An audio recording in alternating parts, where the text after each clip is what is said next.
Let's start with the Lil Durk album. I thought Lil Durk's newest album was really, really good.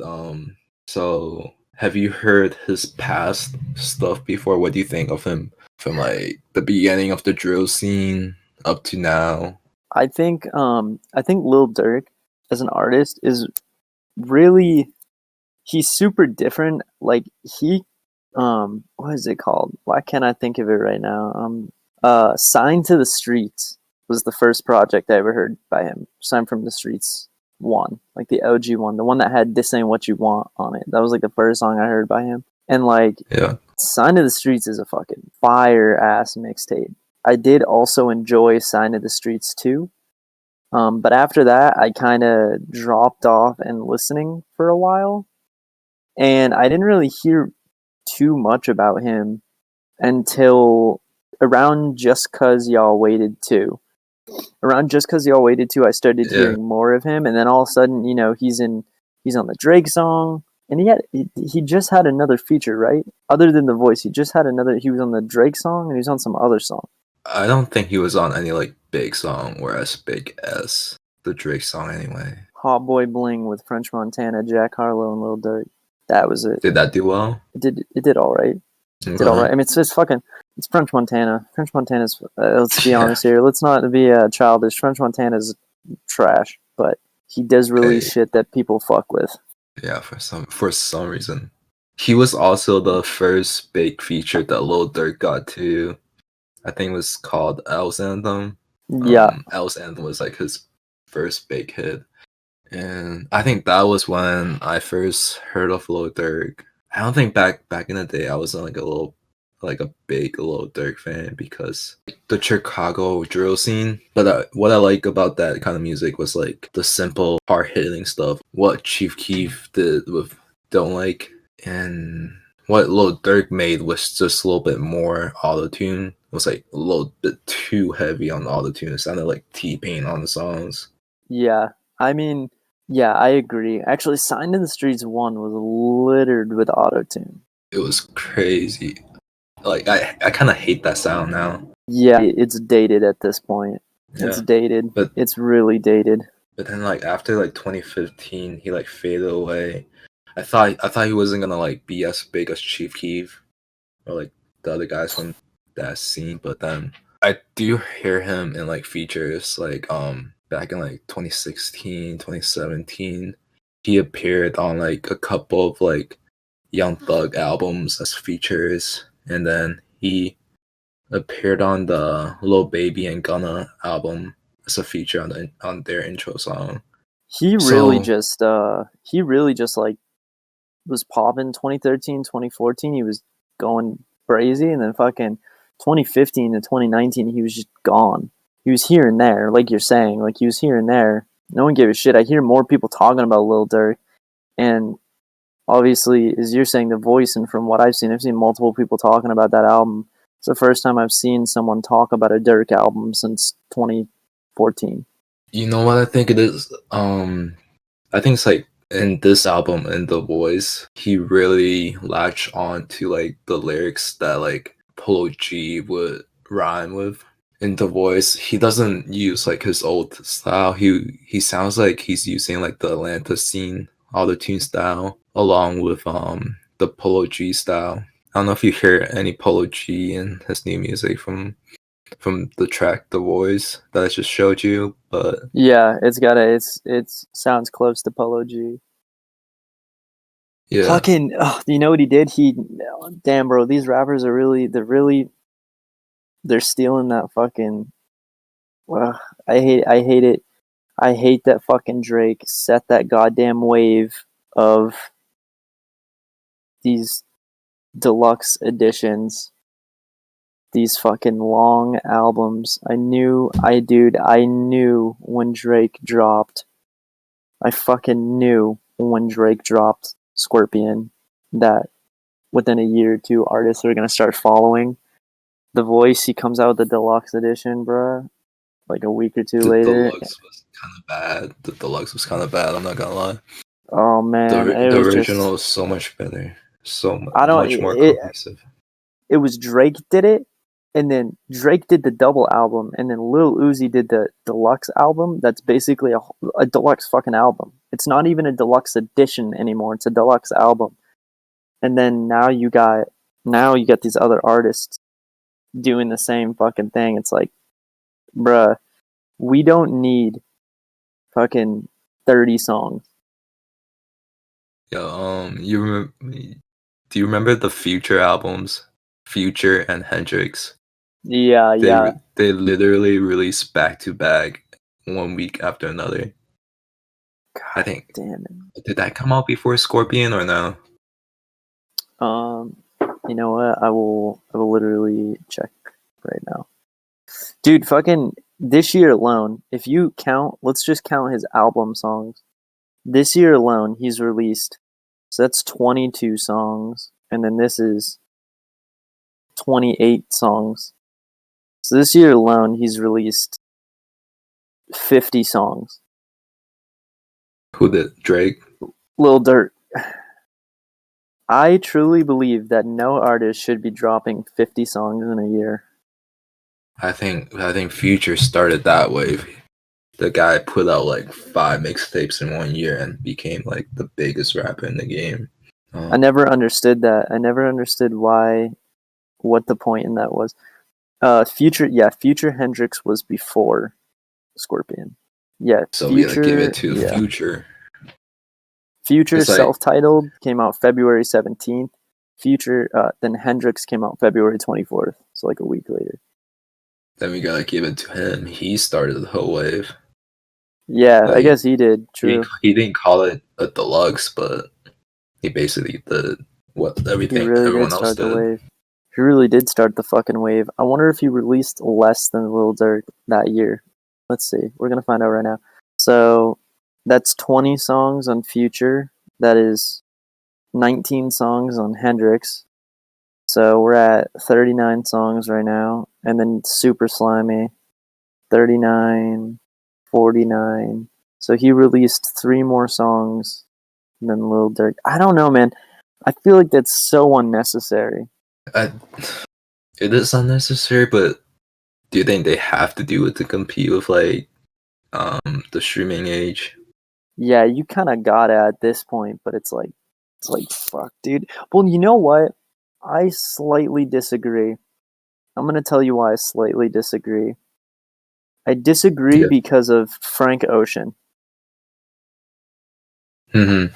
Frank Ocean is one of those people where every project did better than the last, and every project has been a longer time between each rollout and release. Right. I think in this age there's like 2 different paths for like artists to go down. It's like the Future and Lil Durk path where they like just constantly drop music, like 50 plus songs in 1 year. Or you can do like Frank Ocean or Playboi Carti, and even what like early The Weeknd did. They like have that mystery image and barely drop music to create hype. That's like the only 2 paths to go down if you want to be like a really big artist. Oh Like, yeah, honestly. if you really think about it. Like if you like Nostalgia Ultra came out in 2011, and then Channel Orange came out like a year and a half later in 2012, and then he didn't come out with another project until 2016.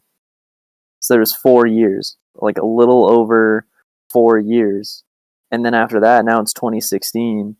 We still don't have another album yet, and it's already been over 4 years. Has it really been 4 years again? Yep, it's been 4.5 years since his last album. I heard something about his new album. Like he might not put out music for like even longer now because his like brother died or something. Yeah, possibly. I could honestly see that. If I had to guess, if I had to just take a little guess, I would say that we're probably not going to get a project by him till either this summer or the summer after that. I don't think that we're going to get one for a minute. I think it's not going to happen for a bit. I would say he's definitely, but every single one of his projects are fucking really good. Even Endless, that project he released to completely finesse the hell out of Def Jam, was still fucking good. Do you think he's gonna do bigger numbers in his next album now that he doesn't have like industry backings? Because like technically, Endless and Blonde, those two albums had industry backings. I think even if he still will. finessed them. Yeah.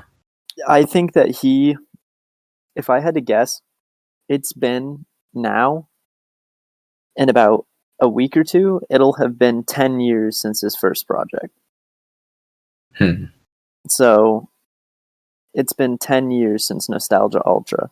Next year, in July of next year, it'll have been 10 years since fucking Channel Orange's debut album. So I think that before we get to the 10-year anniversary of Channel Orange, either a little before that or a little after that, we'll get a new project by him. But it is definitely very, very hard to say, because his brother died during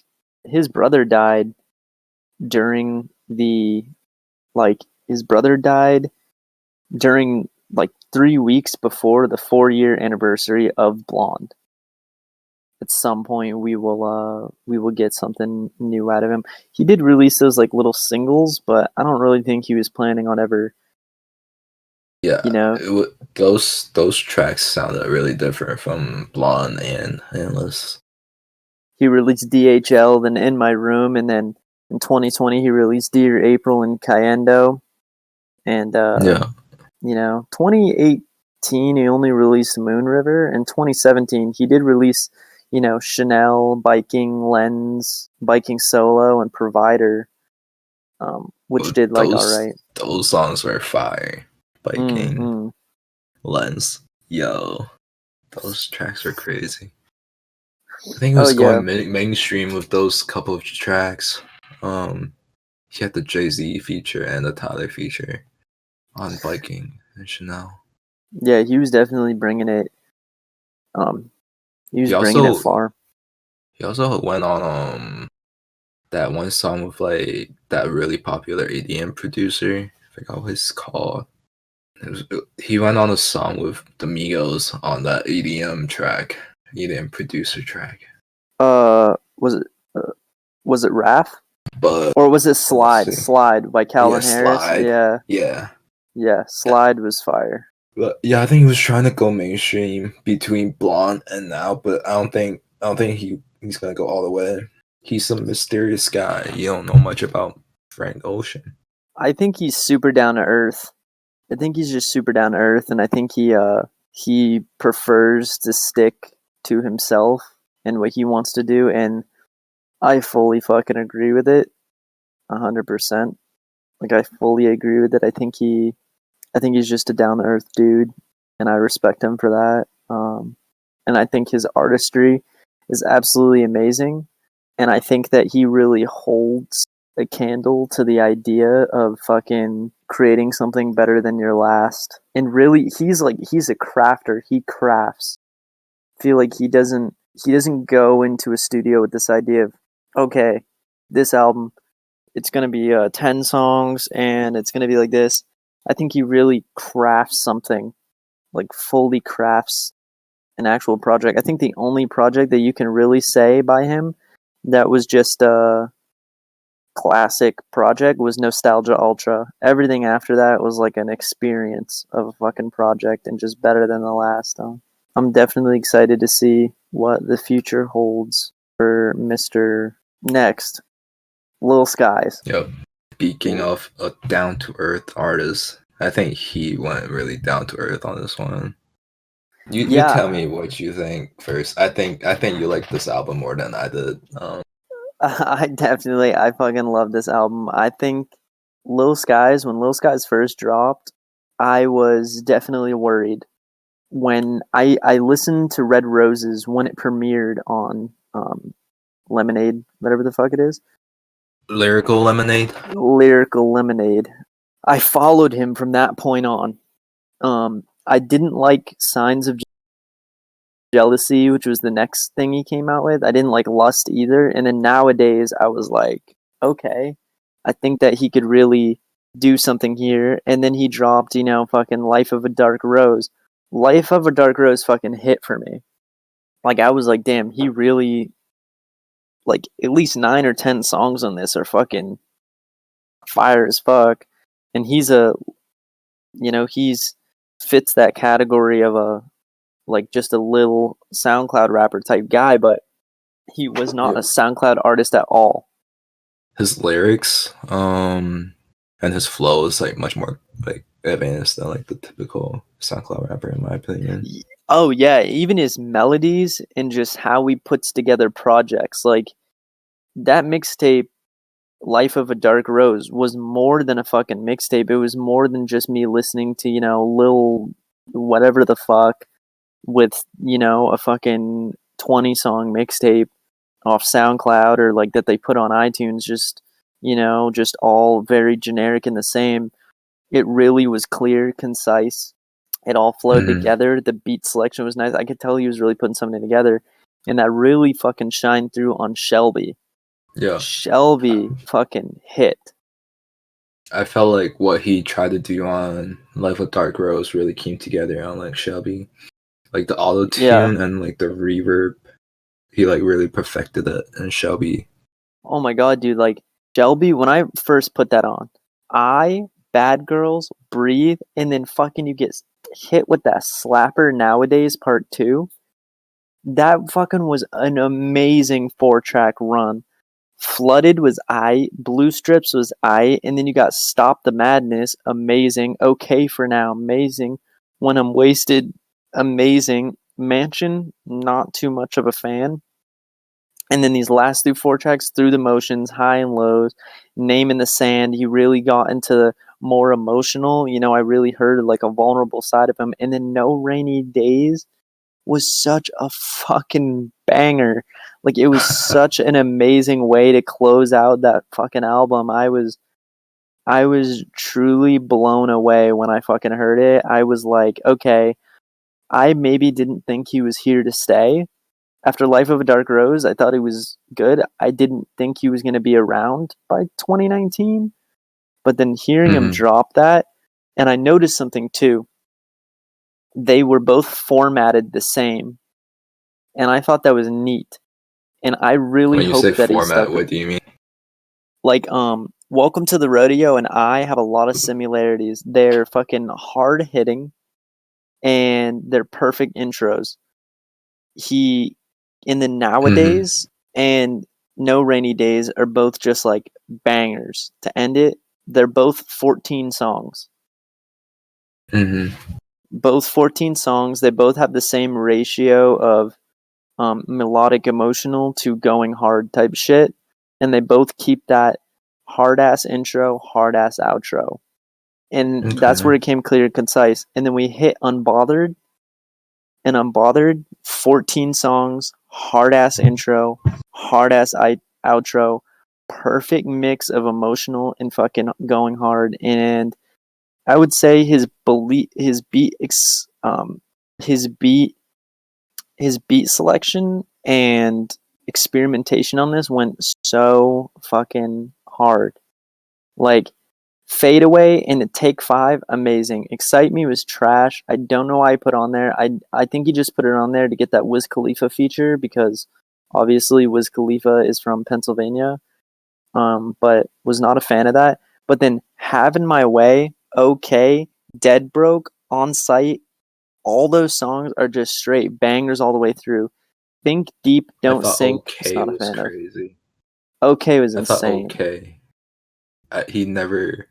Usually when he raps, he is more melodic, but then the reverb. I don't think any other artist I've heard has that type of reverb on their tracks.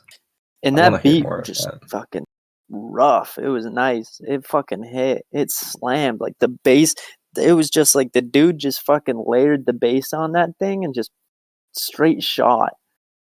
Sounded like the same 8 bars over and over, but it didn't sound like that because of the way he flowed over it. You know what I mean? Yeah, it was really It's good. great. Think Deep, Don't Sink, I was not a fan of. Red Wine and Jodeci, amazing. Locked Up, amazing. Trust Nobody, I was not a fan of. I was He not tried to really a do fan of that something one. weird. He tried to do something weird with Locked Up and Trust Nobody. Felt like he Mm. tried to do like a weird like inflection on his voice. I feel like he tried to copy like the Playboy Cardi sound. I Um, honestly, I kind of feel that, but I feel like he did it well on Locked Up. Trust Nobody, I was not a fan of. Riot, amazing. Sky High, mm-hmm. I'm gonna say Sky High was the most experimental song on this, and it was fucking you think amazing. so? I want to hear. I want to hear more shit like that. I thought 100%. Sky High was like meh.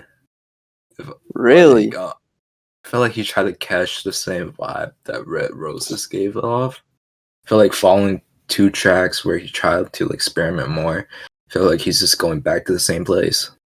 my favorite song by him is Red Roses Part Two. Yeah. I think that song went hard as fuck.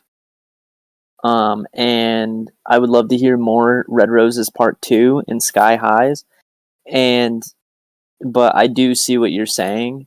I think he did try to capture that Red Roses again, but I feel like what made it not Red Roses, what made that vibe different was what I liked about Sky High. The last song, was a fucking banger. And when I heard that shit, I was like, this dude is not missed on an outro or an intro 3 albums in a row. The outro to fucking The Life of a Dark Rose, nowadays, classic. It was emotional and kind of like, here I go. No Rainy Days was this triumphant anthem of like, yo, shit's good for me. Came off as like, I'm doing my fucking thing and I don't give a shit what you think. And I Mm-hmm. fucked with that vibe so hard.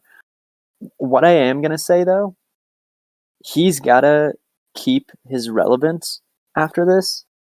Okay, Life of a Dark Rose, if I had to rate Life of a Dark Rose, I would give it about a 7. I would give Shelby an 8, and then I would give Unbothered a 7. If he is just not an artist right now in his career that I think can wait that long between an album. It was 2 years, almost 2 years between Shelby and Unbothered. I think that he should not be releasing an album over a year from the release date. I think he should be releasing a project every 10 to 12 months, if he even 10 to 15 months, if he wants to keep people's attention, because going 22 months without a project was just, and to get like, a 14 song 40-minute project, it's like, I love Lil Skies, but like, he's just not at a level in his career where I think that it's okay to wait that long for a project by him. I feel like if he gives us another, I feel like if he tops Shelby on his next one, by all fucking means, dude, wait 2 years between releases. But waiting 2 years was not worth getting something that was on the same level as The Life of a Dark Rose, like downgraded by 10%. It's like it was not Yeah. worth waiting that long for that. I think the next one is gonna be like this version of his Shelby. He tried to experiment in Unbothered the same way that he tried to experiment in Dark Roses. I think in Dark Roses, right, he tried to capture like the perfect SoundCloud rapper sound and image. All those lyrics that like correlate with that sound, and he had like the dreads that correlate with that image too. And for this album, he like cut off that dread, and I think he tried to like sound tougher than he did in like the past 2 albums. On Unbothered, he sound like much more tougher. He had like tracks like Okay, Locked Up, and Trust Nobody. I feel like those tracks he would not have made back in the Dark Rose or Shelby days. Like this is like a new phase for him, and if he perfect the sound for his next album the same way that he did with Shelby and Dark Roses, then he's gonna have a pretty good album. You know who's one artist that I think he's going to drop off if he doesn't get his shit together is Post Malone.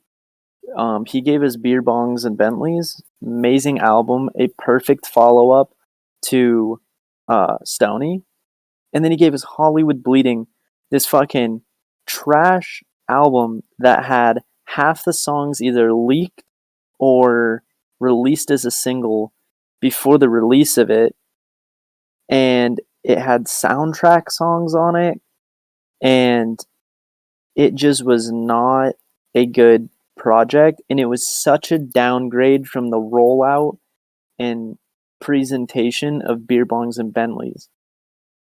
Do you Beer think he Bongs and sold Bentleys, out? I think he sold out on Hollywood's Bleeding.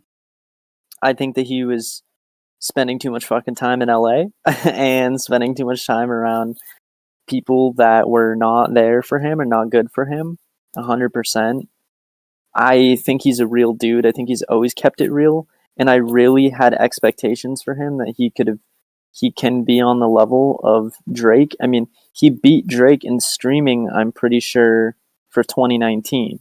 And I think this year he either, let's see, most streamed artists 2020. Let's see. So I think Drake came out as, Drake for 2020 came out as the most streamed artist. Damn. He came out as the most streamed. So Post Malone went from being number 2 next to Drake to number 5. 100%. Who's number 2 now? Number 2 for 2020 was Juice WRLD. Number 3 was Young Boy Never Broke Again, and number 4 was Lil Uzi Vert. Take out Juice WRLD because you can't really count that. Young Boy. So if you really want to put it in the correct order, it would go Drake, Young Boy Never Broke Again, Lil Uzi Vert, then Post Malone. If you want to do top 5, it would then be Pop Smoke. And you and Pop Drake Smoke came in at 5. Yeah, Drake came in at 5 billion streams. Young Boy Never Broke Again came in at 4 billion. Lil Uzi came in at 3 billion. Post Malone came in at 3 billion. And Pop Smoke came in at 3 billion. But Lil Uzi's 3.9, Post Malone 3.7, Pop Smoke 3.6. Dude, how does NBA Youngboy does that much number? Like that's crazy. He's definitely not going to do numbers like that anymore. Like that's just crazy. Like he's like a YouTube. All he does is like upload music to YouTube, and he gets such amazing numbers. What do you think about his music? Does it compare to Young Boy Never Broke Again?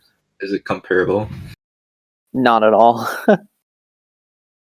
100% no. Not at all. I did not think that he I think he's just, it's all hype. It's definitely all hype. Artists. So let's do the Artist 100 chart for the week of 2. So this week the number 1 artist is Morgan Wallen. Who the fuck is that? Who's that? Sounds like a country artist. I think so. Post Malone's number 14. Drake is number 18. Number 2 is The Weeknd. This is for this week. This was tallied on February 6, 2021. So yeah, Morgan Wallen, and then The Weeknd, and Taylor Swift, Ariana Grande, Luke Combs, that's country, Billie Eilish, Eyelash, whatever the fuck.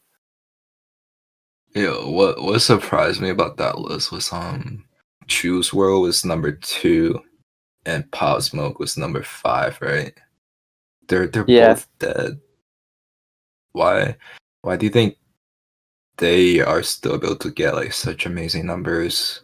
But like artists like Lil Peep, even though he has died also, and he just released this new EP, why do you think his number doesn't get that boost from his death? I think by the end of this year you'll see that go down. I don't think that he's gonna. I don't think they're gonna hold those numbers. They both died last year. I don't think they're gonna hold those numbers at all. So I don't know. I personally, on the Lil Peep situation, I gotta say that I am not a fan of how his mom is handling shit.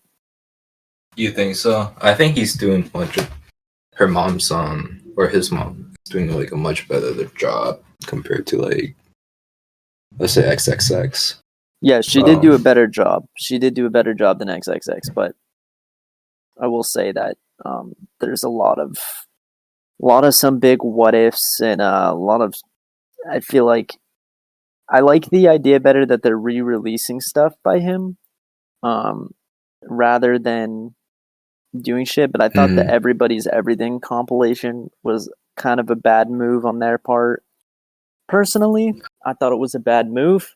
I don't really know the credibility of how finished Come Over When You're Sober Part 2 is, and I don't really know the credibility of that project being 11 songs. I definitely know Sunlight on Your Skin and Falling Down were not supposed to be on that.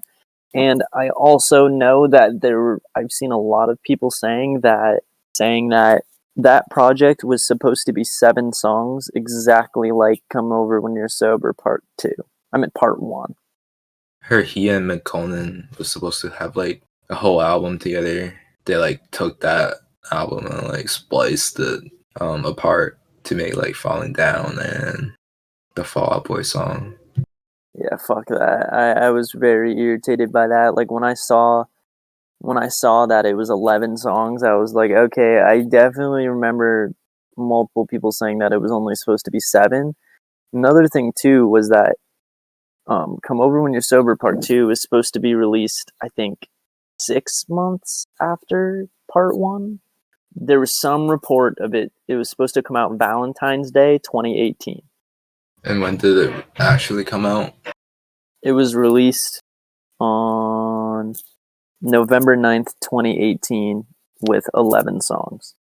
So I feel like it's hard for me to listen to because I just know I'm like, this is not what he wanted with this project. Sounds like after artists die, everything just doesn't go the way that a fan wants their music to be. It's a shitty situation. Yeah, it's definitely hard because that's why I feel like a example of someone's posthumous releases that was handled really well is Mac Miller. They said that they had so many projects by him that they could have released, but there's only a couple mixtapes that were fully done to his artistic vision, and so that's what they released. They released Circles when he originally said he wanted to release it. It was 80% done. There was nothing they needed to add to it. It was 100% to his artistic vision. There was only just a couple things on it that were not finished. Nothing crazy.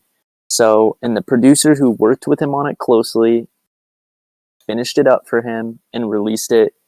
I feel like that was 100% how shit should have gone. Yeah, I think the difference between Mac Miller and artists like Lil Peep and Juice and Pop Smoke is that like Mac Miller has so much more time. He has so much more time to record music. He was, unlike the other guys, they just like, I feel like they just fell into stardom in like 1 or 2 years, and then boom, their death hit. They had no time to archive any more music. They had to like scrap by releasing like unfinished songs compared to Mac Miller, who had like a bunch of mixtapes laying around from like all those years of recording. Oh yeah, 100%. I fully fucking agree. I think that these artists were just not, like you were saying, they were just not around long enough to really fully come into themselves with their music. You know what I mean? like definitely not around enough to come into their music. Like even Juice World, he had only 2 albums done before he died. It just makes me wonder. It's like I'm not a fully, you know, I'm not a Juice World expert, but I'm pretty sure that Legends Never Die was not supposed to be the album, right? Yeah, he had like an album that's supposed to be called Outsiders, I'm pretty sure. And I think they're gonna put that after Legends Never Die or something like that. Even fucking the outro to that, Juice World Speaks from Heaven, it's like, dog, you know? Like, what the Yeah. fuck are they doing? Like, I feel like that's just so, I don't know, man. That's just not cool to me, I guess. I feel like they shouldn't be doing shit like that. I feel like it's not their place. Like with Mac Miller, that was a collaborative project that was fucking fixed and made and makes sense. And I don't know, it's just becomes a whole. Posthumous works are a very tricky thing and become a mess. Final fucking topic before we wrap this up. Lil Wayne, I'm Not a Human Being 3. I hope he drops more funny bars.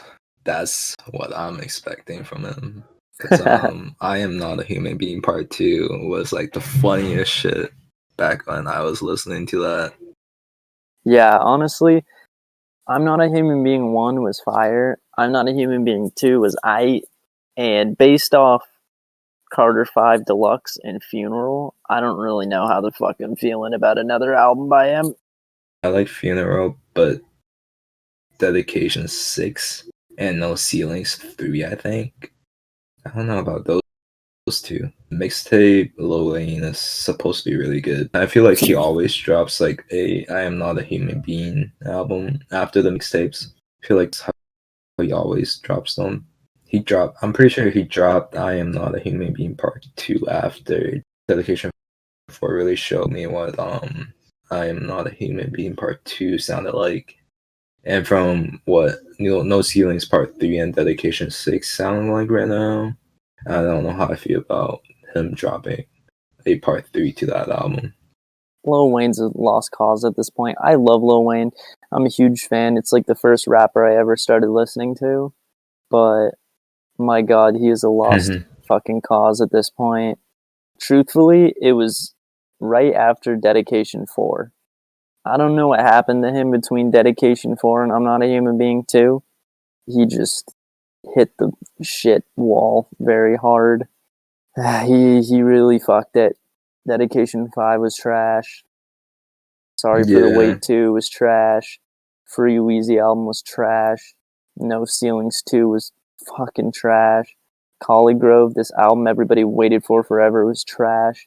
T Wayne album, which that we waited forever for, fucking trash. In Tune We Trust was trash. Dedication 6, fucking trash. Carter 5, you're like, okay, Carter 5 was good. The original, not the bonus tracks, not the fucking deluxe. The original 23 songs in it. Those were fucking good. And then Funeral, you're like, oh, here we go, fucking trash. And then No Ceilings 3, fucking trash. So it's like that trash to good ratio in the past 10 years is not really. It's not in his favor. He got ratioed. Yeah, the ratio is not in his favor. You heard the single that he put out for a new Part 3? I thought it was okay. It's not bad. I feel like he's finally like catching on to like the new sound that's going on, and now it's just too late. If he could have done that like a couple of years ago, he would have been like a much better artist. He would have dropped much better albums too, but now it's just I feel like it's too late. Okay. You wanna wrap it up? Yeah, I guess fucking I don't really know. I wonder what's coming out soon. But when any new releases and shit drops, we can come back together and hit it. Still waiting on that fucking Drake album. dropping soon. He dropped like an IG pose or something. I think I don't really know. I don't know what's going on with that album. Honestly, Drizzly needs to hurry up. And that's a wrap for this podcast. And that's a wrap. That's the wrap. I need Drizzly to hurry the fuck up.